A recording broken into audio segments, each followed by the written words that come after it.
La Secretaría de Cultura de Tabasco agradece la asistencia a este evento y de manera especial a la conferencista invitada, a quien presento a continuación.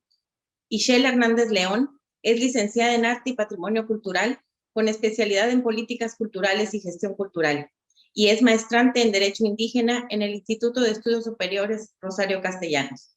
Actualmente es jefa del Departamento de Asuntos Internacionales en el Instituto Nacional de Lenguas Indígenas, el INALI, y las líneas de investigación que trabaja son patrimonio cultural inmaterial, patrimonio musical tradicional, políticas culturales, desarrollo cultural comunitario, gestión y proyectos culturales, así como proyectos de diversidad cultural lingüística. Ha impartido talleres literarios, ponencias en congresos, encuentros, foros y coloquios nacionales e internacionales sobre sus líneas de investigación. En la conmemoración del Día Internacional de los Pueblos Indígenas 2022, agradecemos a Ishel Hernández León su participación con la conferencia La Cultura Popular, Resistencia y Reconocimiento de los Pueblos Originarios de México. Adelante. Muchísimas gracias, Elizabeth. Un honor y en nombre del maestro Juan Gregorio, titular del Instituto Nacional de Lenguas Indígenas, pues agradecemos la invitación en el marco de esta serie de conferencias y de charlas para como resaltar la importancia de la conmemoración del Día Internacional de los Pueblos Indígenas, la cultura popular, resistencia y reconocimiento de los pueblos originarios de México es el eje central. Y bueno, como ustedes saben, la diversidad que tenemos de culturas en este país es inmensa. México está considerado uno de los países de los 10 países con mayor diversidad cultural a nivel mundial. Y bueno, el contexto del Día Internacional de los Pueblos Indígenas, que se conmemora el 9 de agosto, esto surge a partir de 1995 a través de una resolución que hace la Asamblea General de Naciones Unidas, en el sentido de, iniciaba en ese momento el Decenio Internacional de los Pueblos Indígenas, y era como para destacar la importancia. En la actualidad, la UNESCO destaca que los pueblos indígenas son herederos, pero fundamentalmente portadores y transmisores de una gran diversidad lingüística y sobre todo cultural, así como de tradiciones ancestrales que les han permitido, a pesar de tener contextos contrarios, pues mantenerse como culturas vivas y vigentes hasta la fecha. La mayoría de los pueblos indígenas tienen algunos aspectos importantes, entre ellos, y esto es algo que de verdad vale mucho la pena destacar, la relación que tienen con sus territorios tradicionales y su entorno. No en vano, los pueblos indígenas son los que ahora están marcando como algunas ideas importantísimas sobre cómo mantener el contacto y la preservación de los ambientes naturales y tener una convivencia lo más sustentable y sostenible con los territorios.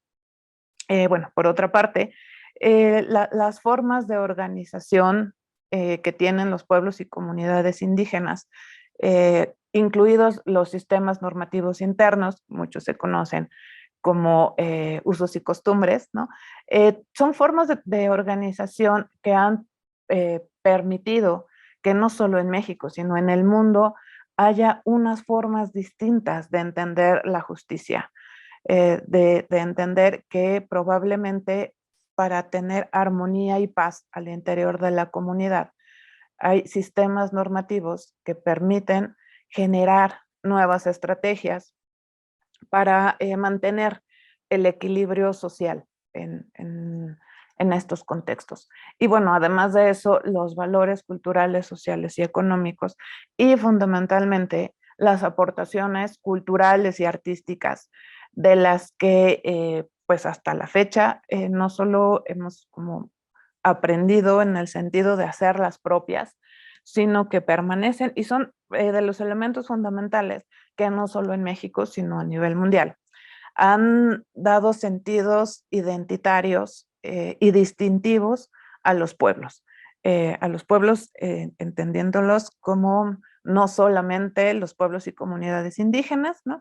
Mucha de la cocina, por ejemplo, o de la música que se escucha, tiene un origen a partir de lo que hemos aprendido y de lo que nos hemos de alguna manera como apropiado, no en el mal sentido, sino como parte de los elementos de nuestra identidad en cuanto a la música tradicional, la cocina tradicional y popular de muchos de los pueblos. Por ejemplo, el pozol, ¿no? En Tabasco es una bebida que se estila muchísimo, no solo por la comunidad o por los pueblos mestizos, sino también las comunidades indígenas son, y es, digamos, parte como de estas herencias. Bueno, en términos y pasando a la parte de datos, según datos de la ONU, existen alrededor de 476 millones de indígenas distribuidos en 90 países. Y esto representa un poco más del 5% de la población mundial, lo que no es un dato menor. Si bien no es la población mayoritaria, es un dato importante, es un número importante de personas que mantienen estos sistemas de convivencia, de representar, de interpretar el mundo, de compartir cosmovisiones. Y bueno, estas personas, y este dato es importante relacionado con lo que mencionaba hace un rato, se encuentran habitando aproximadamente el 80% de los espacios donde existe la mayor biodiversidad del planeta en tierras no explotadas comercialmente. Es decir, los pueblos y comunidades indígenas están custodiando estos entornos y de verdad se han mantenido gracias a la forma en que ellos conocen y reconocen, pero sobre todo cuidan y mantienen un equilibrio con los territorios. Pasando ya al plano como mucho más local, en México tenemos una infinita diversidad en todo el territorio nacional.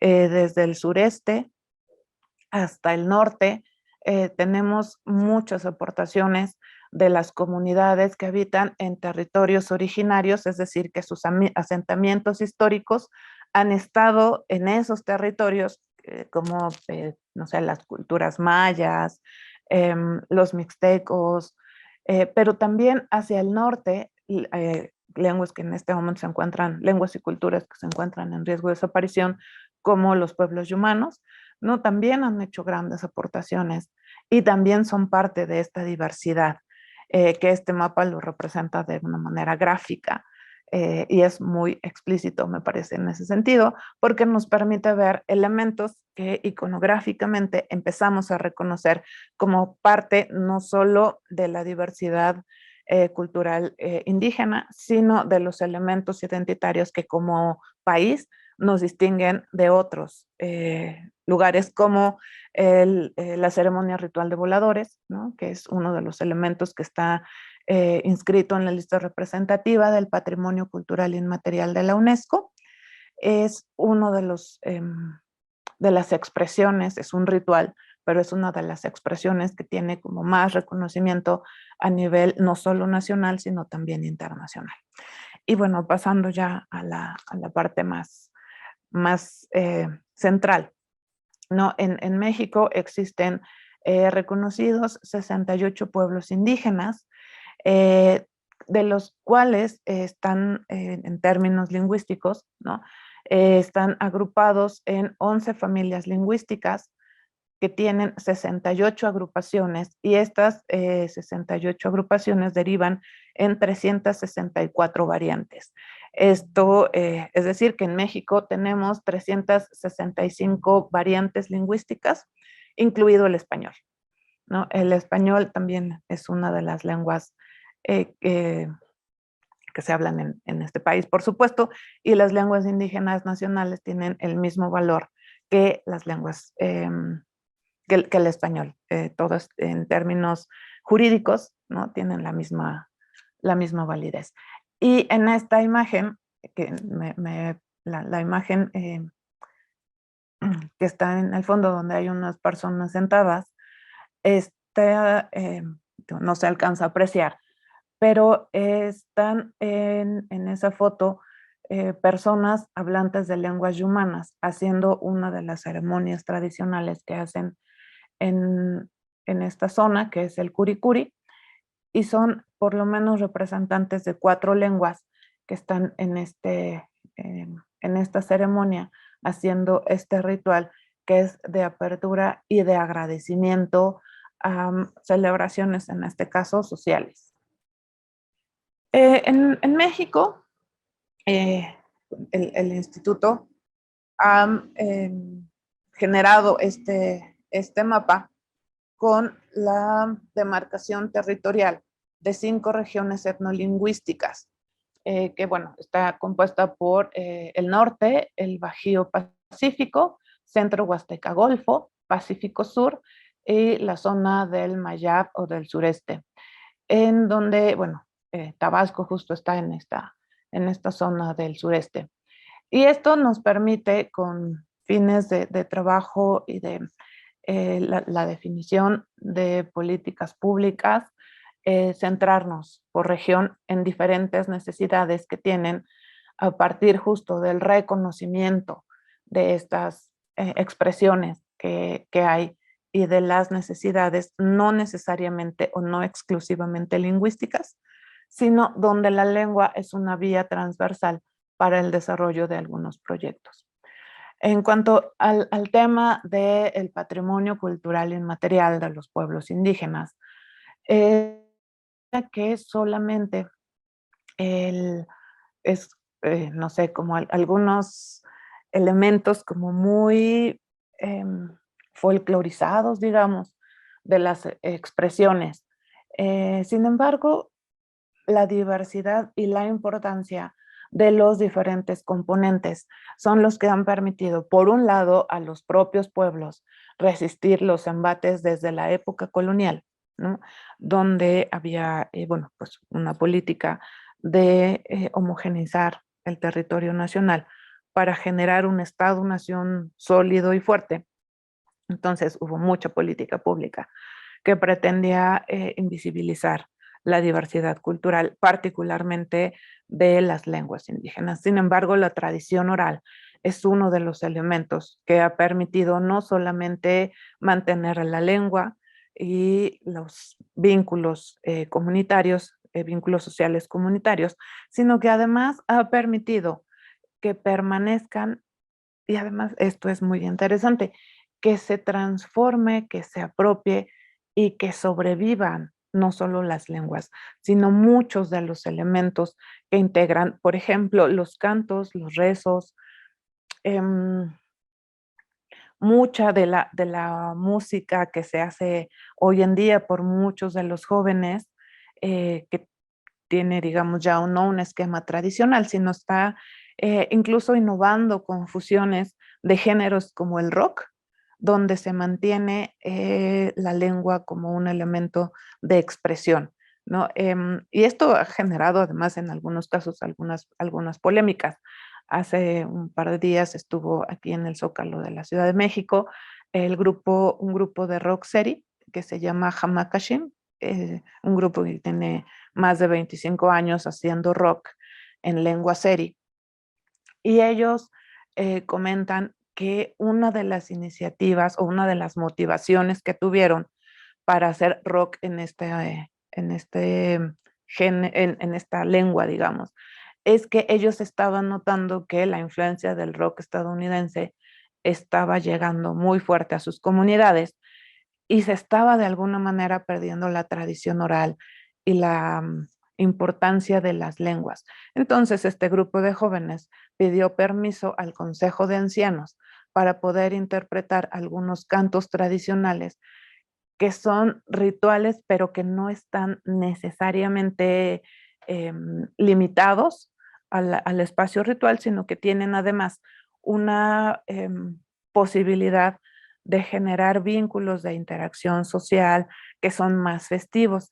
Y bueno, la tradición oral en ese sentido ha permitido que elementos como la música, como géneros que propiamente no son nacionales, los incorporan, se los apropian, les añaden este ingrediente de la tradición oral y de la lengua materna y generan un nuevo elemento o una nueva expresión cultural y artística que les ha funcionado de una manera muy interesante, no solo a nivel local, no solo a nivel interno en la comunidad, sino que ha servido de ejemplo para muchos otros grupos de jóvenes con inquietudes que quieren generar este tipo de propuestas para mantener de alguna manera la tradición oral, pero fundamentalmente es mantener vivas las lenguas en los contextos actuales, ¿no? Y bueno, hay otras iniciativas que tienen que ver, por ejemplo, con el desarrollo de aplicaciones que permiten aplicaciones para teléfonos celulares o videojuegos que están hechas por hablantes de lenguas indígenas y que permiten, si no bien aprender como tal la lengua, son herramientas que han permitido a partir de apropiarse de las herramientas tecnológicas, mantener esta visibilidad sobre la importancia de las lenguas. Y esto es uno de los elementos que me parece muy importante en este asunto de la resistencia. No solamente se podría pensar en que la escritura, que sabemos muy bien, hay maravillosos poetas en lenguas indígenas, sino que ya hay otros mecanismos para esta transmisión de la importancia de la oralidad, de la oralitura, de la tradición oral, de la escritura en lenguas indígenas. Entonces, bueno, este es uno de los elementos que parece importante. Por otro lado, tenemos también en este contexto del patrimonio de los pueblos, danzas y rituales que de alguna manera han incorporado desde la época de la colonia elementos y expresiones que han logrado hacer un sincretismo con la cosmovisión ancestral y con elementos pues más recientes digamos, que el origen de las comunidades. Y se realizan danzas, por ejemplo, donde se incorporan iconografías un poco más recientes, ¿no? Donde la música a lo mejor ya no es la música de cuerdas, sino se incorpora ahora ya en algunos rituales o en algunas danzas eh, una sonoridad que parecería un poco ajena, pero que se ha hecho muy popular como la banda sinaloense, ¿no? Hay algunos rituales en lugares donde realmente no se estilaba ese tipo de música que se ha hecho muy popular. Bueno, pues ahora se ha incorporado de alguna manera en esta ritualidad. Y por otro lado, también hay comunidades em, como los guarijíos, la zona Mayo Yureme, donde también mucha de la danza se ha mantenido incorporando lentamente algunos elementos que, como tienen muchas de las danzas y los rituales un vínculo muy estrecho con la naturaleza, con los ciclos agrícolas, por ejemplo, eh, es un intercambio, digamos, de expresiones y elementos, no solo de los pueblos indígenas. Muchos de los rituales que se hacen, por ejemplo, en fecha, a principios de mayo, ¿no? Entre el 3 y el 15 de mayo, cuando inician los ciclos agrícolas en muchos lugares del país. Muchas de las ceremonias que hacen las comunidades campesinas, que no necesariamente son indígenas, recogen algunos de los elementos de los que se apropian, digamos, se apropian en el sentido de que los hacen suyos y ahora son parte de de los elementos o de esta ritualidad para generar un vínculo estrecho con no solamente la tierra o no solamente con los santos, ¿no? Sino es la mezcla de ambos. Y esto también ha permitido tener una fusión de expresiones y de elementos que por un lado generan identidad y por otro lado, pues poco contradictorio, marcan diferencias, ¿no? Estos elementos, particularmente las danzas y los rituales, en la mayoría de los casos son muy locales, con elementos simbólicos distintivos, incluso entre comunidades, aunque pertenezcan a la misma región o sean de la misma zona, tienen elementos distintivos a partir de, por ejemplo, comida particular, o no, o algunos rezos específicos, o algunos cantos específicos. Y esto, bueno, se va mezclando además, porque vemos que no solamente la tradición oral es un hecho aislado, sino esto se mezcla con la danza y con los rituales. Y los rituales, a su vez, incorporan la cocina tradicional.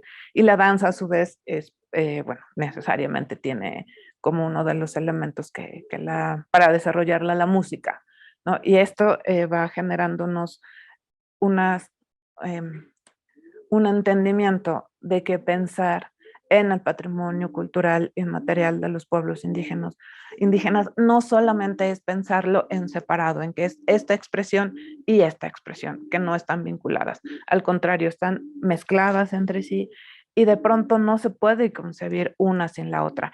Y esto además está muy estrechamente relacionado con lugares sagrados o con territorios, ¿no? Que es espacios físicos donde se llevan a cabo muchas de estas expresiones. Por ejemplo, hay muchas procesiones, ¿no? Que se hacen a lugares simbólicamente importantes, a lugares sagrados, que mantienen una conexión fundamentalmente con los antepasados, ¿no? O que sirven para agradecer o como un espacio para pedir algunos favores, por ejemplo, ¿no? Que haya lluvias para las cosechas, en fin, hay una diversidad de razones, digamos, para hacer estas, em, las, ay, se me fue, este, em, estos rituales que implican eh, no solamente estar vinculados a un espacio o a un tiempo simbólico, sino también hay muchas danzas y rituales que se hacen, por ejemplo, en torno a la muerte, ¿no? Que es otro de los elementos que también simbólicamente mantiene una importancia fundamental en los pueblos y comunidades indígenas. Como les decía, la música es otro de los elementos y es una de las expresiones que más se ha hecho más visible, igual que la literatura en lenguas indígenas, no solamente para los hablantes de lenguas indígenas, sino creo que fundamentalmente para las personas mestizas, para los que no somos hablantes de lenguas indígenas. La música y la literatura es algo que nos ha permitido conocer no solo la diversidad de géneros, sino la diversidad lingüística también. Y me resuenan muchos casos interesantes, como por ejemplo la foto que estamos viendo en este momento es de la pirecua. La pirecua ha sido declarada, ha sido inscrita en la lista representativa de Patrimonio Cultural Inmaterial de la UNESCO desde 2010. Y hace un tiempo, en mayo, estuvimos llevando a cabo la Feria de las Lenguas Indígenas Nacionales en Tijuana. En Tijuana, que bueno, es una ciudad fronteriza, y uno de los elencos que tuvimos fue una pirecua de personas purépechas que radican en, en Tijuana. Y si bien ya no usaban la vestimenta tradicional de los purépechas, la esencia de la música y los cantos, la mayoría eran hechos en su lengua, en purépecha, y el vínculo identitario que mantienen con su territorio de origen y del que empiezan a apropiarse en su territorio de destino, está generando que no solo ellos mantengan estos elementos culturales de su raíz, sino que además permiten conocer a las personas de estas otras regiones esta diversidad. Me parece que eso es uno de los elementos importantísimos de los que puede hacer la música, ¿no? Hay, por ejemplo, otra de las expresiones que ha tenido mucha popularidad y que ha permitido, creo, uno de los ejemplos de resistencia y de reivindicación de las lenguas indígenas también, es el rap que se genera en lenguas indígenas, ¿no? Hay rap en maya, rap en seri, rap en náhuatl, rap en totonaco, rap en mije, o sea, hay una diversidad donde además las temáticas que tratan en sus letras hablan no solo de sus territorios, hablan también de su identidad, de la importancia de que un joven mantenga su lengua, incluso en estos géneros que propiamente no son tradicionales, ni son mexicanos, pero sí de alguna manera son elementos que sobre todo a las juventudes les llaman mucho la atención y con los que de alguna manera se sienten identificados. Entonces, estas expresiones de la música están pues generando esta apropiación, digamos, de esto me pertenece, esto me identifica. Y por otro lado, como elemento artístico, es una posibilidad incluso de pensar en una trayectoria profesional, ¿no? Ya se está convirtiendo en una alternativa, ¿no? Para muchos de las personas jóvenes que son hablantes de lenguas indígenas. Hay cada vez más personas dedicándose a la creación de música en lenguas indígenas. El rap es uno de los géneros, pero están básicamente llegando a prácticamente todos los géneros. El rock, les comentaba hace un rato de Hamakashim. Hay grupos de, como de ska, de géneros como más como el ska, pero también, eso me ha tocado verlo, hay grupos de jóvenes creando piezas en música tradicional, ¿no? Hay varias personas que están tratando de hacer nuevas creaciones con la instrumentación y la sonoridad tradicional. Y esto nos habla de, indudablemente, el orgullo y de la reivindicación de que sean, em, que quieren como expresar y compartir con el resto de las personas.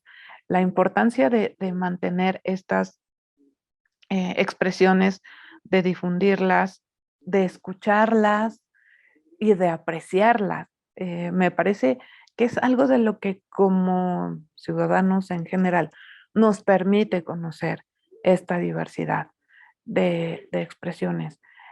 Y si uno pone atención en, en la forma, en el orgullo, digamos, con el que se expresan, de lo que narran en sus letras, podríamos entender un poco más y dejar de pensar de alguna manera que los pueblos indígenas solamente son estas personas vulnerables, ¿no? Que también hay una riqueza infinita en propuestas no solo artísticas y culturales, sino también, no sé, de personas que están desarrollando proyectos sustentables, por ejemplo, ¿no? Para mejorar las condiciones, entendiendo que el desarrollo para muchos de los pueblos y comunidades indígenas no es necesariamente el mismo concepto de desarrollo que se tiene desde una perspectiva occidental.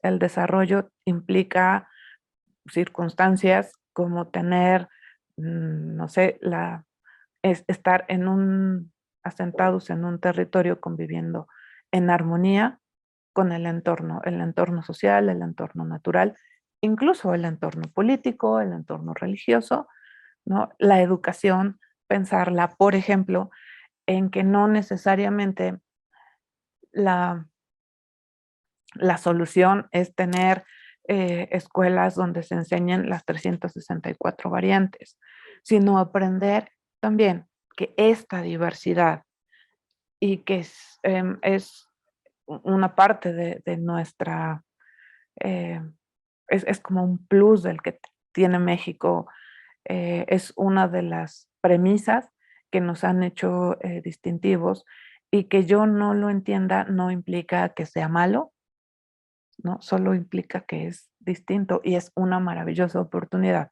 para aprender otras formas de entender la vida, ¿no? Y de la relación que hay con, no solo con la naturaleza, sino en general con otras personas, ¿no?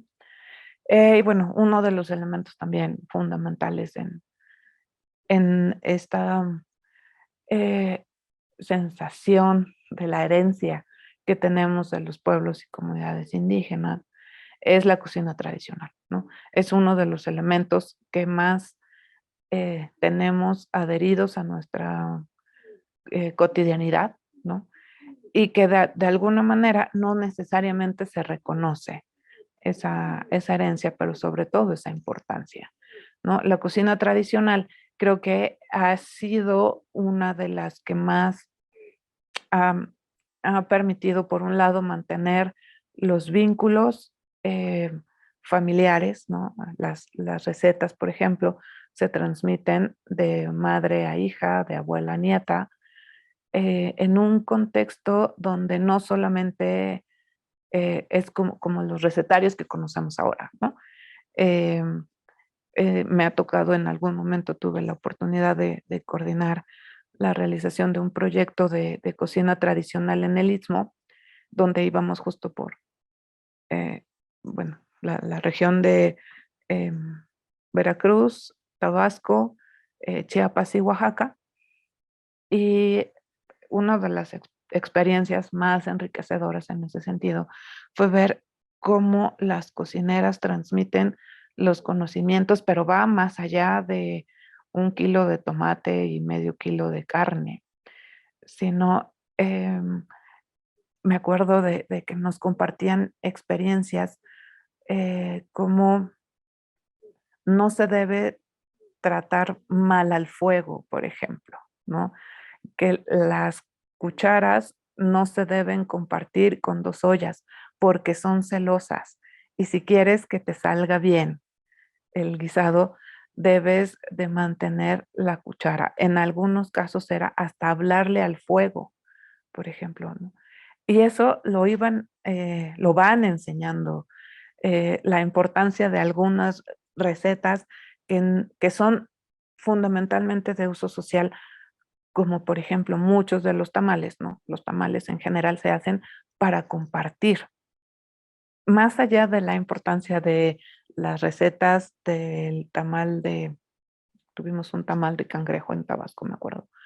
Es la importancia de mantener esa interacción, los vínculos sociales, de convivir con, con nosotros y con los otros, ¿no?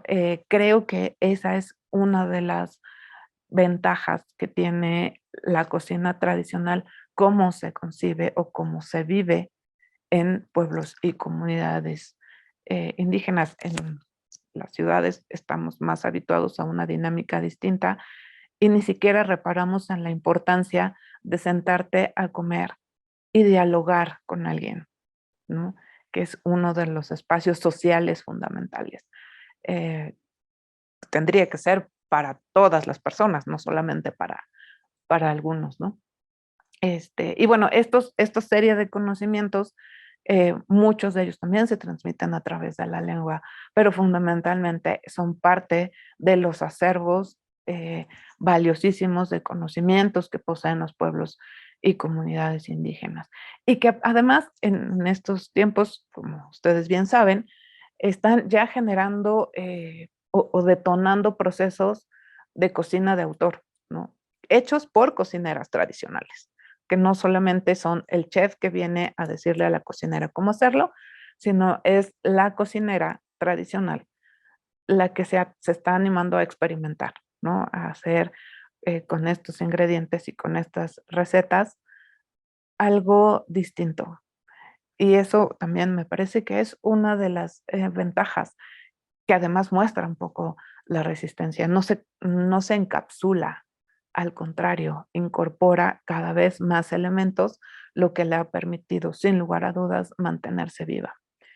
Y bueno, otro de los elementos importantísimos que tenemos en cuanto al patrimonio cultural tiene que ver con la producción de arte popular y artesanías. Las técnicas tradicionales de elaboración de cualquier cantidad de productos que se nos puedan ocurrir. Pero además, las materias primas, ¿no? La forma en que se están generando muchas de las materias primas. Sabemos que en la actualidad hay una invasión preocupante de productos chinos, ¿no? Que imitan mucha de la artesanía que se produce no solo en México, sino en prácticamente todo el mundo. Y esta posibilidad que tienen desde la generación o recolección o producción de las materias primas para la elaboración de los productos artesanales es, creo que otra de las ventajas o eh, de los saberes que tenemos que reconocer su valor, ¿no? De aprender que un cesto como el que está haciendo el señor de la fotografía no solo es utilitario, no solo tiene un fin útil, sino lleva todo un proceso en donde muchas personas se dedican o a recolectar o a producir las materias primas con las que se elaboran y además en muchas de las iconografías que se utilizan en las artesanías y en el arte popular, se llevan también parte de la escritura indígena que está no alfabética, ¿no? Pero nos narran a través de muchas en textiles, por ejemplo, ¿no? En algunas vasijas de barro, nos narran algunos elementos de la historia de los pueblos o de una historia personal. Y esto nos lleva, los bordados, por ejemplo, ¿no? Son algunos de los elementos que también nos llevan a, a reconocer el valor y la puesta en valor de las artesanías. Y bueno, estos son algunos de los elementos que tenemos en cuanto al patrimonio inmaterial de los pueblos indígenas. Y bueno, para ir cerrando, les quería compartir que este año estamos iniciando en el 2022 el Decenio Internacional de Lenguas Indígenas, que tiene, bueno, una de las principales premisas que tiene el decenio es nada para nosotros sin nosotros.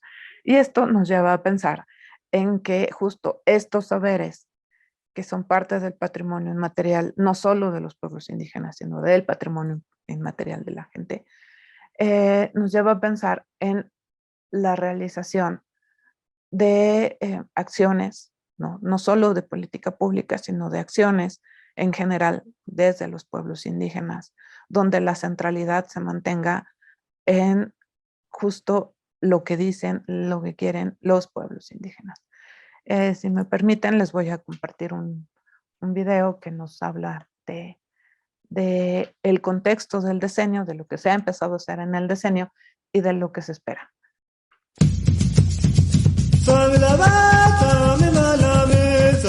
¿Sabías que en México se hablan 69 lenguas nacionales, 68 lenguas indígenas y el español, y que todas tienen la misma validez? A través de la lengua vemos la vida, transmitimos nuestros pensamientos, preservamos nuestra historia, nuestras costumbres y nuestras tradiciones. México forma parte de los 10 países que más contribuyen a la diversidad lingüística y cultural del planeta, lo que representa una gran riqueza para la humanidad.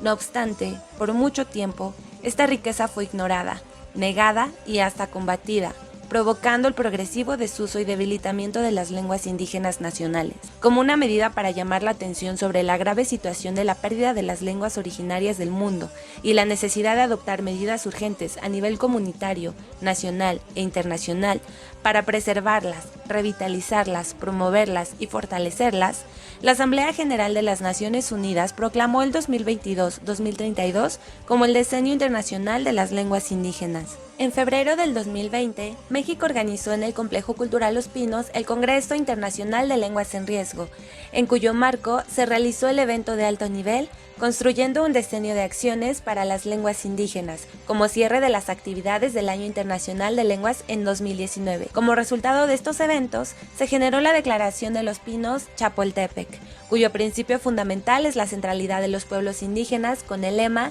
"Nada para nosotros sin nosotros". Para hacer realidad este principio, México ha buscado generar las condiciones para que los pueblos indígenas sean actores protagónicos en la definición e implementación del Plan de Acción Nacional para el decenio. En ese sentido, se llevó a cabo la Jornada Nacional por la Reconstrucción Lingüística, cuyo objetivo fue abrir espacios de diálogo e intercambio de ideas por regiones para garantizar la participación incluyente y propositiva de los pueblos indígenas en la elaboración del Plan de Acción de México para el decenio. Dicha jornada se realizó presencialmente en 5 regiones etnolingüísticas, conectadas entre sí de manera virtual.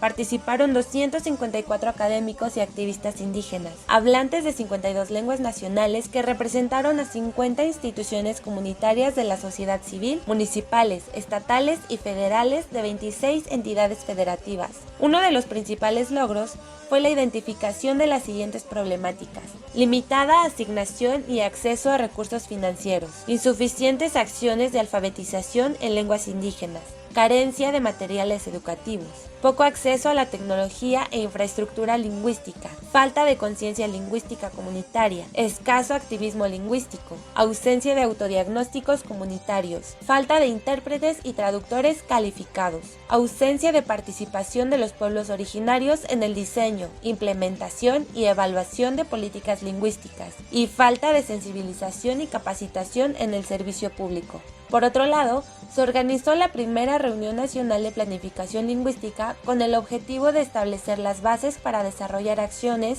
que permitan transitar hacia un modelo de política lingüística multilingüe. Otra acción que propició la centralidad de los hablantes fue el proyecto Renovando Voces, Infancias y Juventudes por la Revitalización de las Lenguas Indígenas, cuyo propósito fue incentivar a la niñez a que conozca, valore y aprecie su lengua de herencia a partir de la formación de promotores locales para la implementación de actividades lúdicas de sensibilización, de aprendizaje y de recuperación del orgullo por su origen. Con la finalidad de mejorar los canales de comunicación intergubernamental y la atención a las demandas de los hablantes de las lenguas indígenas nacionales, a las actividades anteriores se sumaron los trabajos de seguimiento y elaboración de las normas de escritura de las lenguas indígenas. A la fecha, hay 17 normas concluidas y publicadas en el Diario Oficial de la Federación. En este año se estima que se terminarán otras 5 normas más. La convocatoria del cómic, historieta y novela gráfica en idiomas originarios, la Reunión Nacional de Etnolingüistas, la Feria de las Lenguas Indígenas Nacionales,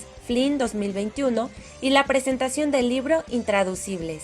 Sabemos que aún falta mucho por hacer. Por ello, ahora los integrantes de los pueblos y comunidades indígenas son el centro de las acciones a realizar en el Decenio Internacional de las Lenguas Indígenas. El decenio es una oportunidad para crear conciencia entre los gobiernos del mundo y la sociedad en general sobre el multilingüismo y su importancia para el desarrollo sostenible de la humanidad, así como para reconocer su valor como instrumento de reconciliación, de desarrollo humano, de bienestar y de respeto para alcanzar una paz verdadera. En esta tarea es fundamental la aportación de recursos financieros, humanos, institucionales y de infraestructura de gobiernos, instituciones y organizaciones de pueblos indígenas, academias, agencias de la ONU, entre otras. Pero sobre todo, con tu participación y la de todos, lograremos que México sea un país en el que se reconozcan, se valoren y se hablen sus lenguas indígenas. Tlazocamati. Gracias. Mixteco su lenguaje, no es un dialecto, es oro que guarda un paño, aquí te lo presento, ahora soy trilingüe, ya no me das menos, esto va por los que insultan a todos mis oaxaqueños, pequeños, pero corazones de guerreros. Este video, como pudieron ver, nos permite darnos una idea del contexto. Justo en el marco de la conmemoración del Día Internacional de Pueblos Indígenas, es pertinente ver que la ruta para la implementación del plan de acción del decenio no implica trabajar exclusivamente temas de lenguas, como pudimos ver, son ejes transversales, donde no solamente se trabajará o se pretende trabajar políticas de educación intercultural o bilingüe, sino trabajar con infancias y juventudes en la elaboración de normas de escritura, en la promoción y difusión de lenguas, de materiales hechos en lenguas indígenas, como es el caso de intraducibles, ¿no? Y una serie de acciones que nos permitirán seguir esta ruta, ¿no? Que está, bueno, para construir un plan de acción nacional, un plan estatal y un plan a partir del plan de acción global. Bueno, estos son algunos de los ejes que, como podrán ver, si bien están en el marco del Decenio Internacional de Lenguas Indígenas, atraviesan fundamentalmente todos los sectores de la vida de los pueblos y comunidades indígenas. No solamente es la educación, no tiene que ver con justicia, con salud, erradicación del hambre, educación, por supuesto, la vinculación con la biodiversidad, los ecosistemas, el empoderamiento y aprovechamiento de usos de las tecnologías, desde luego con el patrimonio cultural y la biodiversidad, el empoderamiento de las mujeres y oportunidades de empleo y desarrollo económico. O sea, esto nos permite tener una claridad sobre que la importancia de las necesidades o del decenio no está enfocado únicamente a la transmisión o a la preservación de lo que vimos antes, ¿no? Sino atraviesa fundamentalmente todos los ejes de la vida. Y por otra parte, esto nos ha permitido ver que se han estado haciendo acciones en todos estos campos. Y eso, sin lugar a dudas, no solamente es porque Naciones Unidas haya hecho el reconocimiento de la importancia de los pueblos y comunidades indígenas a partir de la conmemoración del Día Internacional, sino que se están haciendo acciones no solo desde ejes internacionales o nacionales, ¿no? Los estados nacionales, sino también se está trabajando en esta construcción con actores comunitarios, con organizaciones de la sociedad civil, con instituciones públicas a nivel federal, estatal y municipal. Y bueno, esto es una invitación fundamentalmente para reflexionar que el decenio internacional y el Día Internacional de los Pueblos Indígenas tiene que ver con la reivindicación, por supuesto, con el reconocimiento, por supuesto, pero sobre todo, y me parece que es como uno de los objetivos más importantes, y celebro en ese sentido que hagan este tipo de charlas, de dejar de ver a los pueblos indígenas desde una visión paternalista y más estar viendo una posibilidad de generar estrategias y alianzas con pares, con gente de la que tenemos muchísimo que aprender y con quien podemos compartir muchísimas cosas. Bueno, por mi parte sería todo. No sé si haya algo más que quisieras comentar, Elizabeth. Pues solamente agradecerte, Ishel, muchísimas gracias. Nos has dado un panorama amplio en territorios, en cultura, en culturas y en manifestaciones del patrimonio cultural y material, y sobre todo las has llevado al contexto actual, que es lo importante, ¿no? Reconocer estas expresiones en nuestra vida cotidiana y hacer patente esta resistencia de los pueblos originarios en nuestra cultura, en nuestra cotidianidad. En Tabasco usamos muchas palabras, tenemos muchos préstamos lingüísticos, no solamente en el español que se habla en todo México, sino aquí localmente en Tabasco, de las lenguas que se hablan en el territorio de origen maya. Y bueno, hacerlo patente siempre genera este orgullo hacia nuestras culturas anteriores. Muchísimas gracias por lo que nos has compartido, y en nombre de la Secretaría de Cultura de Tabasco y en el marco de la celebración del Día Internacional de los Pueblos Indígenas 2022, muchísimas gracias por la ponencia que nos has presentado. Muchísimas gracias a ustedes, a nombre del maestro Juan Gregorio, director general del Instituto, del INALI propiamente. Muchísimas gracias por el espacio. Y bueno, pues estamos a sus órdenes también. Muy buenas tardes. Hasta luego. Gracias. Hasta luego.